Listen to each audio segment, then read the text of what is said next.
الحمد لله رب العالمين، وأصلي وأسلم على نبينا محمد وعلى آله وأصحابه ومن تبعهم بإحسان إلى يوم الدين.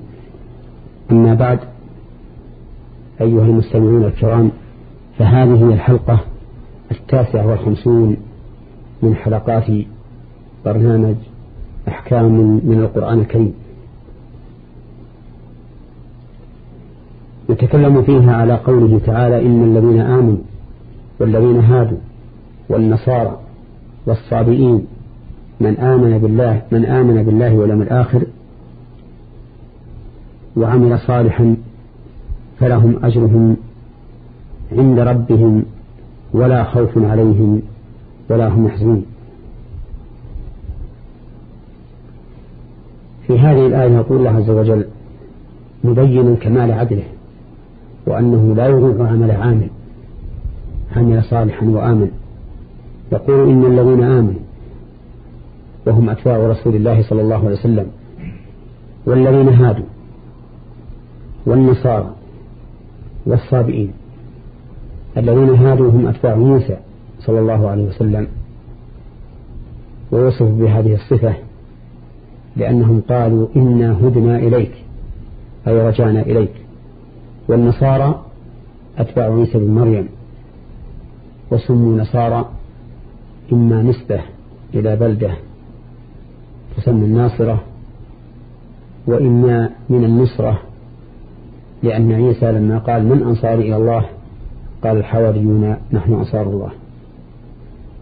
وأما الصابئون فهم قوم لهم دين يتدينون به. وقيل إن الصابئ في الأصل من لا دين له،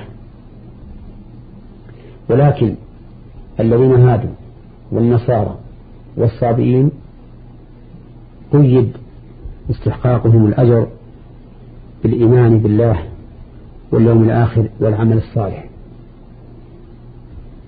أما المؤمنون فقد استحقوا هذا الوصف،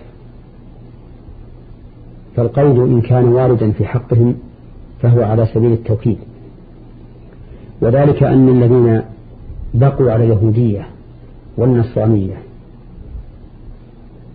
والصابئة بعد بعثة الرسول صلى الله عليه وسلم ليسوا على حق، ولا يصدق عليهم أنهم مؤمنون بالله واليوم الآخر، لأنه لو آمنوا بالله واليوم الآخر حقا لاتبعوا محمدا صلى الله عليه وسلم الذي يجدونه مكتوبا عندهم في التوراة والإنجيل، يأمرهم بالمعروف وينهاهم عن المنكر ويحل لهم الطيبات ويحرم عليهم الخبائث، الذي كانوا يعرفونه كما يعرفون أبنائهم، والذي كانوا يستفتحون به على الذين كفروا، فلما جاءهم ما عرفوا كفروا به.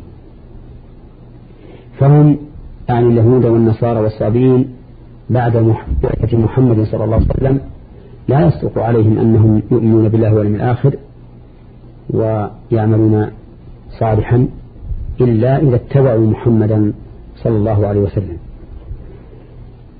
يقول الله عز وجل: من آمن بالله واليوم الآخر. الإيمان بالله يتضمن الإيمان بوجوده والإيمان بربوبيته والإيمان بألوهيته والإيمان بأسمائه وصفاته.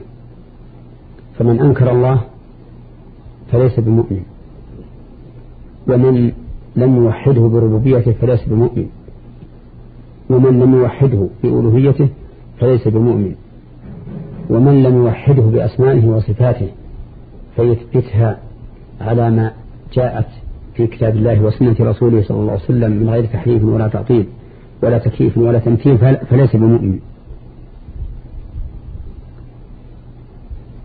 إذن الإيمان بالله يتضمن 4 أشياء: الإيمان بوجوده وبتوحيده في الربوبية وبتوحيده في الألوهية وبتوحيده في الأسماء والصفات.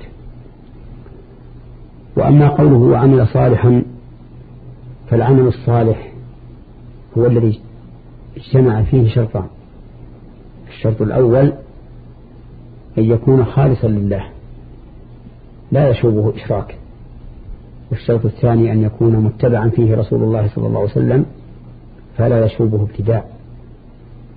ولهذا لا يكون العمل عملا صالحا إلا إذا كان لله خالصا ولشرعه موافقا. فإذا اجتمع الإيمان بالله واليوم الآخر والعمل الصالح ثبت الأجر. والإيمان باليوم الآخر يتضمن الإيمان بكل ما أخبر به النبي صلى الله عليه وسلم مما يكون بعد الموت، فيشمل الإيمان بما يكون في القبر من سؤال الملكين الميت عن ربه ودينه ونبيه، ومن عذاب القبر ونعيمه، وكذلك ما يكون يوم القيامة من الجزاء ثوابا وعقابا، وتفاصيل ذلك مذكور في الكتاب والسنة.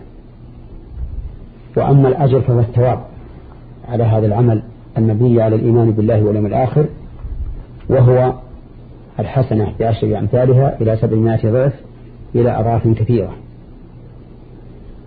ومن قام بهذين الوصفين الإيمان والعمل الصالح فإنه يأمن من كل خوف من مستقبل وحزن على ما مضى. في هذه الآية الكريمة فوائد. أولا بيان عدل الله عز وجل، وأن من قام بالإيمان والعمل الصالح فإن له الأجر عند ربه، سواء كان من المؤمنين الذين بعث فيهم رسول الله صلى الله عليه وسلم أم من اليهود والنصارى والصابئين. فاليهود مثلا حين كانت شريعتهم قائمة إذا اتصفوا بالإيمان والعمل الصالح كان لهم أجرهم كاملا موفرا، وكذلك النصارى وكذلك الصابئون. أما إذا كان دينهم منسوخا فإن الواجب عليهم أن يتحولوا عنه إلى الدين الناسخ والملة الجديدة. ولهذا يعتبر اليهود كفارا بالنسبة للنصارى، أي كافرين بعيسى بن مريم، ويعتبر النصارى كفارا بالنسبة لمحمد صلى الله عليه وسلم، أي كافرين بمحمد صلى الله عليه وسلم.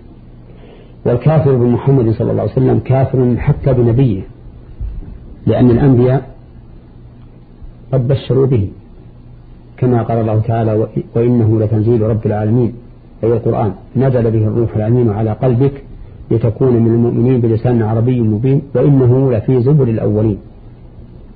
أولم يكن لهم آية أن يعلمه علماء بني إسرائيل. فمن كفر بمحمد صلى الله عليه وسلم بعد بعثته فإنه حقيقة لم يؤمن حتى برسوله.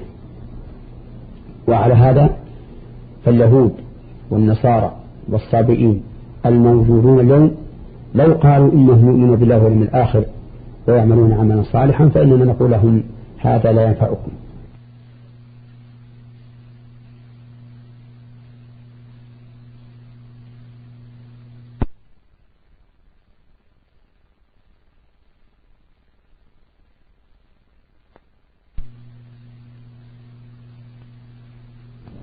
لأن الإيمان بالله واليوم الآخر يستلزم الإيمان بمحمد صلى الله عليه وسلم، والعمل الصالح لا يكون عملا صالحا إلا بموافقة شريعة محمد صلى الله عليه وسلم.